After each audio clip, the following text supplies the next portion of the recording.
मुझे। तू बता, तूने क्या सोचा है? मैं तो खुद परेशान हूँ, सीए के अलावा कुछ समझ ही नहीं आता।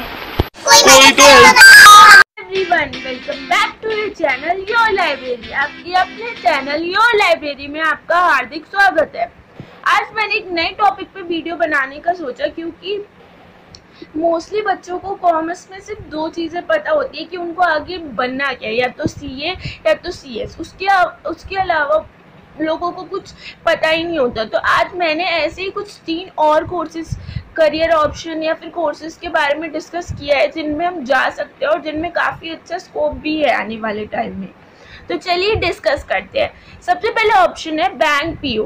बैंक पीओ की फुल फॉर्म है बैंक प्रोबेशनरी ऑफिसर। अगर हम इस फील्ड में जाते हैं तो हमें accounts, clerk, insurance, cashier, credit officer और लोन प्रोसेसिंग, इन सब चीज़ों में हमें काम करना होगा। इन सब फील्ड्स में हमें काम मिल सकता है।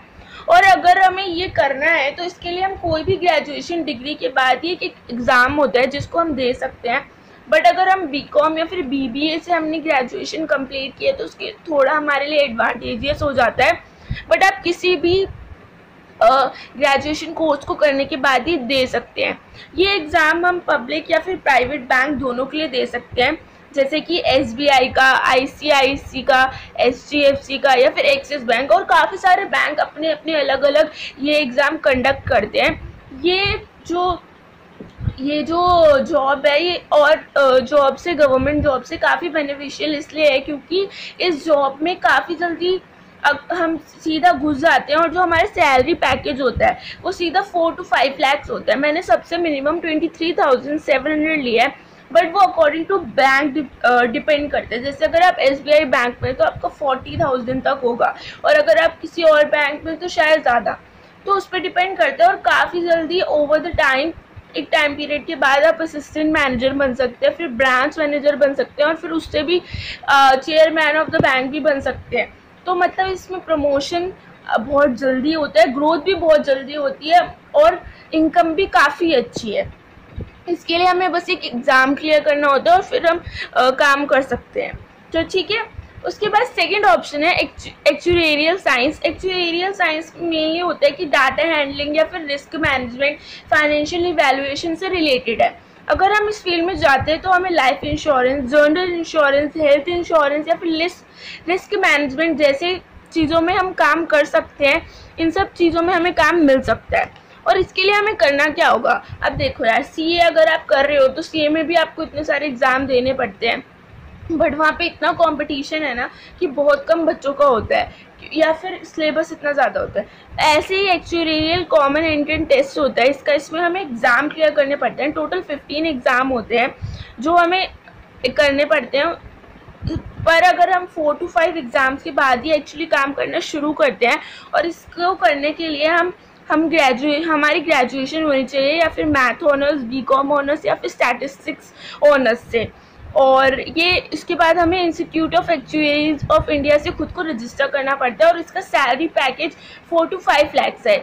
इंडिया में इसका स्लोली अब लोगों को बारे में इसके पता चल रहा है, बट जो बाहर देशों में, कंट्रीज़ में इसकी काफ़ी डिमांड है। तो ये काफ़ी अच्छा ऑप्शन है आने वाले ईयर्स में, क्योंकि इंडिया में धीरे धीरे ये फील्ड काफ़ी अच्छे से ग्रो हो रही है।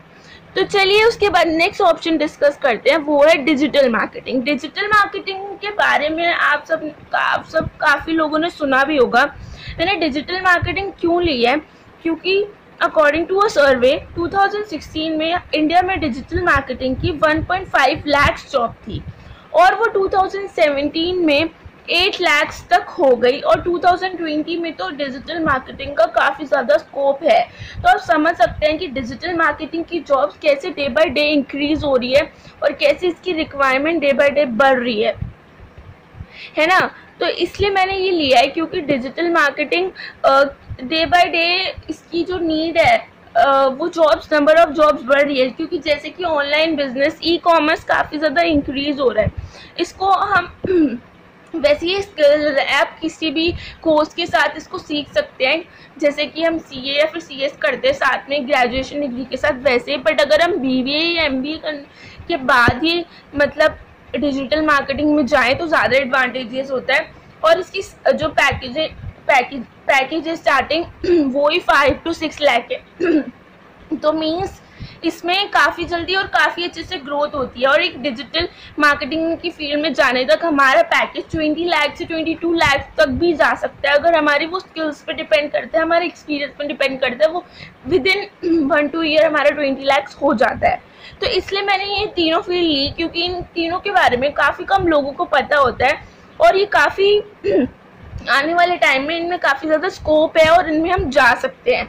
और ये विदाउट मैथ्स वाले बच्चे भी तीनों फील्ड में जा सकते हैं। एक्चुअरियल साइंस में बस वो जा सकते हैं, बट प्रॉब्लम ये है कि हमें इसमें डाटा के साथ ज़्यादा डील करना होता है, तो वहाँ पे उनके लिए थोड़ी सी डिसएडवांटेजेस हो जाती है। बट वो भी कोई प्रॉब्लम नहीं है, वो भी इस एग्ज़ाम को दे सकते हैं। तो थैंक्स फॉर वॉचिंग।